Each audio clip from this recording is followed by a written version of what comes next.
Hello everyone, my name is Aisha Rafiq and today we are going to talk about positive behavior intervention and supports. So my today agenda is to discuss about the importance of PBIS system, class-wide positive behavior intervention and supports and its component, what are the tiers, types of tiers and its component, intervention and the example related to them. And in the end, I will share some additional guidance for teachers, staff members, administration, the families, whoever is interested to implement PBIS in their workplaces or homes. So let's talk about why it is important to create a PBIS system. In today's free society where everything is covered behind the aspect of freedom of expression, can we control one's behavior entirely? Something appears weird to you but may not seem strange to others. However, PBIS system provides a stage where we can shape any child's personality. In this regard, a classroom can be a controlled environment to achieve certain outcomes, and it definitely depends upon the skills set by its teacher.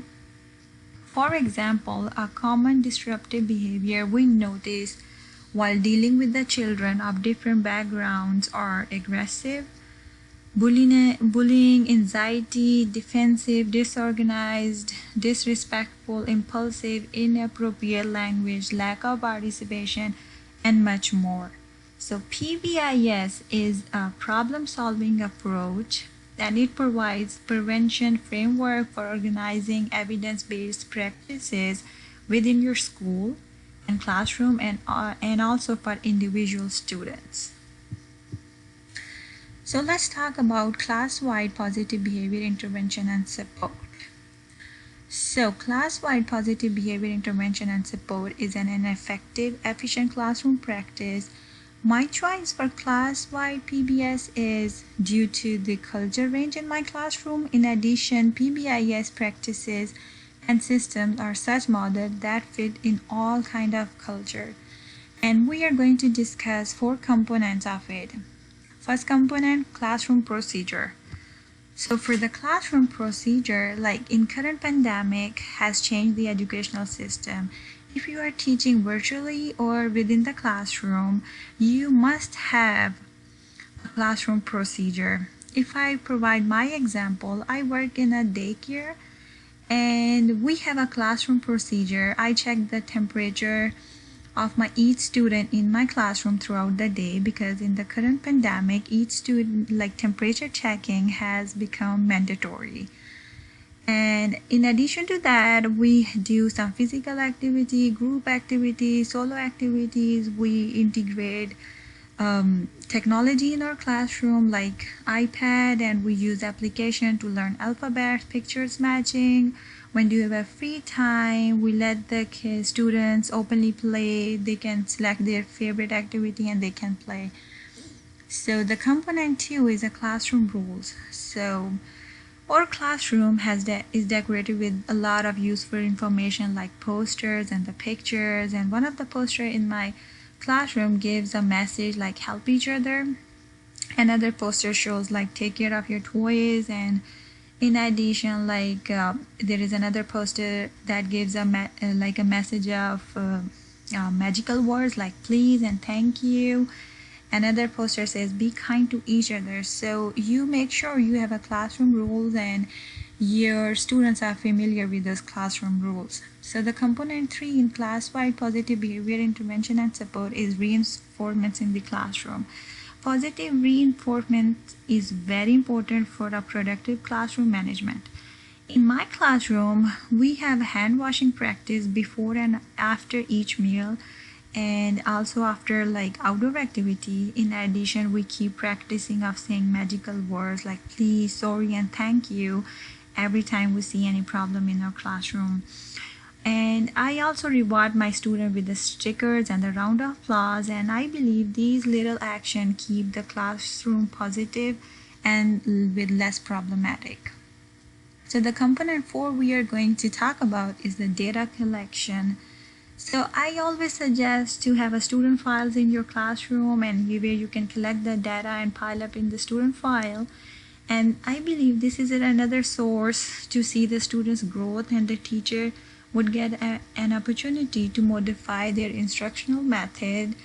And in addition, these student files can be a supported document in parents teaching meeting, and you can use assessment in your classroom, like formative and summative assessment. Like for summative assessment are always like short quizzes, MCQs, and your midterm papers, and the midterm project or the final project can be this summative assessment. So you can pile up all these information in a student file. So let's talk about what are the tiers and their types, and what are the important components of tiers. So PBIS framework refers to, as you see in the picture, let's see this picture. So you see the PBIS framework refers as to a triangle, and it has 3 levels, as you guys see in the picture. The application of PBIS is different across each of these levels or the tiers. So you see here the tier 1. So all staff members provide tier 1 support to all students across all the settings.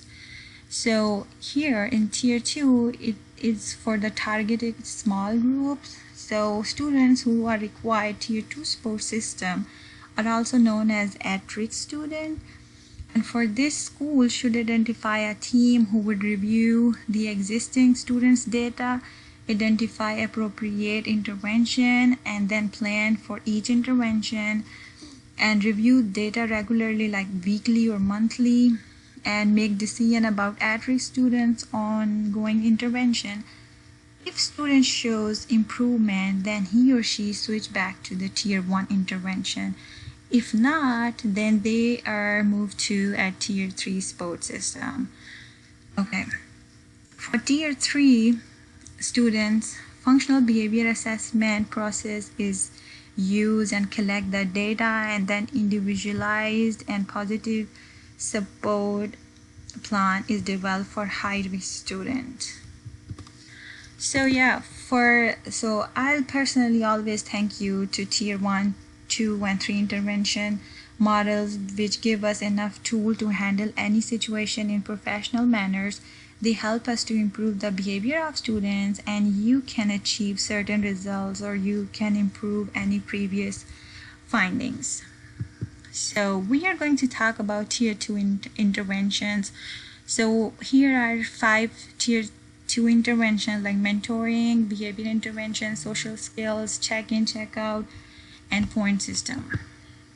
Here you see mentoring, big brother, big sister model. In mentoring, it's another key feature which provide model like big brother, big sister, in which at-risk students get paired with the adults to establish positive behavior. So I personally like this mentoring. I applied in my classroom. What I did, I asked other teachers. So we planned an activity in our classroom where the younger kids were paired with the older kids, and they've been assigned an activity, and this helped the both ages, because the older students felt like they took a feel of being responsible, and the younger students got a feel of like big sister or big brother to encourage them to achieve success in their life. So the second intervention is the behavior intervention plan. So, and it affects the student's behavior, and I use it in my classroom by using a clip up and clip down chart. It helps to track students' behavior, and you get a chance to make, and the student also get a chance to make self-assessment. Check-in and check-out is another tier 2 intervention. It is very useful in all levels of school, like elementary or high school, wherever you want to use it. And if I get a chance to implement it, I would give an orientation to the students so they will know what is going to be in check-in and check-out system. So I'll tell them how you will use it in the morning. You'll come and check in, and you will have rest of the day how you go for the checkout, and it will introduce the point sheet and how these point sheets are going to affect for their total credit. For social skill instruction, that's the third intervention I'm explaining here. For children and the youth, addresses the social skill deficit and the types that they found in children and youth. And this is the article that provides a comprehensive study of social skills issues and its impact on student or children performance at academic level. So I would implement it. They have like educational plans, and these plans include a curriculum and that helps students for developing social skills. They are very important, and they helps to involve like their emotional competence and the social competence. So the point system, this is an article I'm referring here. So according to this article, you can use the point system where you have like point values and its consequences and its rewards. So this is the example of it. So you list down all the behaviors, you list against the points reward against the behavior and the point loss and the testing scores. Let's talk about the tier 3 intervention. So in tier 3 intervention, we are going to talk about these 5 interventions. So the behavior contract helps to identify, clarify the responsibility and provides direction to all parties involved in the contract. So usually in the contract we have like parents, teacher, and the high risk student. You see here. So we design this kind of contract behavior form. And this is the school expectation, the parents' expectation, and the high-risk student expectation, and the signs of these like 3 parties, like parents and the high-risk student and the principal. And in addition to that, it's kind of, we also add like a checklist. So like family expectation form, and the student perform these at home. Okay, yes, Monday to Sunday, all the week how the student had been. The school expectation is only from Monday to Friday, and then the total points you get is also count towards the like for the total. Yeah. Okay, so here we go with the daily behavior form. It depends, it goes on the daily observation. So the parents, they sign back, they receive the daily card, they say yes, they send back, and there are more clause and clues are also added depending upon the need and demand of the tier 3 intervention. Okay, so FBA is a functional behavior assessment I mentioned earlier. In FBA, we identify a problem with the event caused the problem, maintaining for the future event, and how you will deal with that. So this is an example I use in my classroom, and that was like I had a girl, her name is Alexis, and I use like she always liked to get these peers' attention, and but to get the attention she been using the like misbehaving just to get the the attention from the peers. Then I let her sit down with me. I talked to her that there are some other ways you can get the positive way to get attention from your peers, and that worked. And I had a FBA checklist, and I mentioned all the activities and the status, like she improved or she occurred, she made that event happen again. So it goes like that. So timeout is very common intervention we use in our homes or in our society. So timeout is basically a disciplinary technique, and what we do is we give some separate time to the kid and or the students and for mishandling or fighting against the other students. Okay, self-monitoring. Self-monitoring is a strategy that teaches students to self-assess their behavior and record the results. So what we do in this self-monitoring, we select 3 cards as a green, yellow, and the red. When student performs a task, I place a green card on this desk. If student engages in a negative behavior, so I place yellow card on the table, and if he or she is doing like really bad, like disruptive behavior, then I put the red. So this helps or the visuals or clues for the students, and they can make self-assessment to make it more better. So these are the additional guidance for the teachers or the administration or the parents if they want this. The number 1 is a book that is mostly for the class-wide behavior intervention, that is give you more information if you just looking something for the class-wide. So this is the second book. Oh no, I think I told it wrongly. So this is the first book. This is mostly for the school-wide here, and this is the second book. This is more based on the class-wide positive behavior intervention, and this is the website. You can click on here.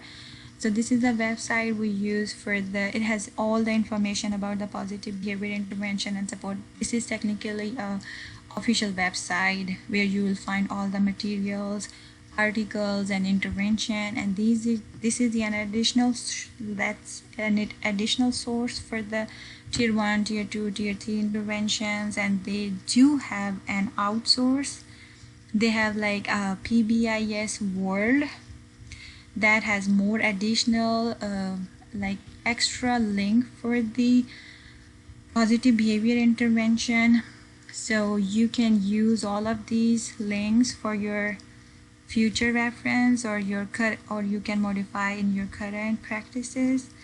So yes, at the end I'll definitely say, being a teacher, I consider challenges are good and they offer you sense of achievement. So I am a favor of positive behavior intervention and support on a wider level. Positivity brings the best out of a student regardless of the race, and yes, my classroom will definitely be promoting positivity to all. I need to know the root cause of my students' bad behavior. I need to know what can I do to make it better. Do I need to involve parents, my peers, or any support group? Then yes, I will do what it takes.